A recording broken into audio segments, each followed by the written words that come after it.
IAS prepare అవుతున్న అందరు అభ్యర్థులు కూడా కేవలం ఐఏఎస్ సాధించడానికే రారు. కొందరు తమ యొక్క విజ్ఞానాన్ని పరీక్షించుకోవడానికి వస్తే, కొందరు ఈ ఐఏఎస్ పరీక్ష నిర్వహించే యూపీఎస్సీనే అలర్ట్ చేయడానికి కూడా వస్తారు. అందులో ముఖ్యంగా మనము పూజా కేడ్కర్ గారి గురించి మాట్లాడుకోవచ్చు. పూజా కేడ్కర్ ఈ ఒక్క ఐఏఎస్ ఆస్పిరెంట్ చేసిన మోసానికి ఈ రోజున యూపీఎస్సీ తనను తాను పరీక్షించుకునే, తనను తాను పునః పరిశీలన చేసుకునే పరిస్థితి వచ్చిందండి. దాంతోపాటు గతంలో ఎంతమంది నకిలీ ఐఏఎస్, ఐపీఎస్, ఐఆర్ఎస్లు వెళ్ళారో మనకు తెలియదు, కానీ ఇక ముందు మాత్రం ఆ విధంగా కోటాను మార్చి, ఒక కోటాను ఇంకో కోటాలోకి మార్చుకొని ఐఏఎస్ అధికారులుగా చెలామణి అవుదాం అనుకున్న వాళ్ళకి మాత్రం కట్టుదిట్టమైన ఏర్పాట్లు అయితే చేసిందండి.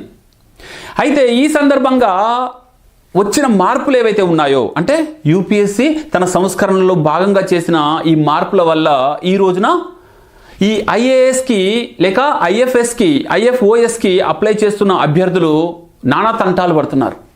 ఎందుకంటే పూజా కేడ్కర్ గారు చేసిన ఎన్ని రకాల మోసాలు ఉన్నాయో అన్ని రకాల మోసాలకు సంబంధించిన అవకాశాలని తగ్గించేందుకు ఎవరు కూడా రాంగ్ సర్టిఫికేట్ పెట్టకుండా, క్రిమిలేయరు, నాన్ క్రిమిలేయరు, అలాగే కాస్ట్ రిలేటెడ్ అడ్వాంటేజెస్ని మిస్యూజ్ చేయకుండా అనేక మార్పులు తీసుకొచ్చిందండి. కాబట్టి అప్లికేషన్ ఫామ్ని నేను లాస్ట్ రోజు ఫిల్ చేస్తాను, లేదంటే మంచి ముహూర్తం చూసుకొని ఆ రోజున నేను అప్లై చేస్తాను అనుకునే అభ్యర్థులారా జాగ్రత్త. ఎందుకంటే చివరి రోజున సర్వర్ బిజీ అయిపోవచ్చు. అలాగే మీకు తెలుసో తెలీదో, ఇది గతంలో నేను అప్లై చేశాను కదా, ఇప్పుడు కూడా అదే అప్లికేషన్ కదా అనుకునేరు. కాదు, ఇప్పుడు కంప్లీట్గా కొత్త తరహాలో ఉందండి. మీరు ఈరోజు ఫినిష్ చేస్తా అనుకున్నా కానీ ఈరోజు ఫినిష్ చేయలేరు. ఎందుకంటే మీరు అది ఓపెన్ చేశాక అడుగుతున్న డీటెయిల్స్ మీరు కలెక్ట్ చేయడానికి ఇంకొక రోజు పట్టుద్ది. అలాగే మన సర్టిఫికేట్స్ కూడా ఫ్రెష్వి తీసుకొచ్చి పెట్టాల్సి ఉంటుంది.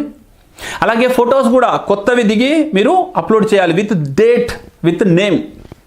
కాబట్టి ఇది అంత ఆషామాషి కాదండి. మీ సివిల్ సర్వీసెస్ ప్రిపరేషన్ అనేది, మీ యొక్క టెస్ట్ అనేది ఈ అప్లికేషన్ ఫామ్ ఫిల్ చేసే దగ్గరనే మొదలవుతుందని గుర్తుంచుకోండి. సో ఎనీవే, మనం పూజా కేడ్కర్ గారికి థ్యాంక్స్ అయితే చెప్పాలి. కనీసం ఇక ముందైనా ఈ రిజర్వేషన్ కోటాలని దుర్వినియోగం చేయకుండా యూపీఎస్సీని మరింత బలమైన ఆర్గనైజేషన్గా చేసేందుకు ఆమె సహాయం చేసిందని అనుకోవాలి.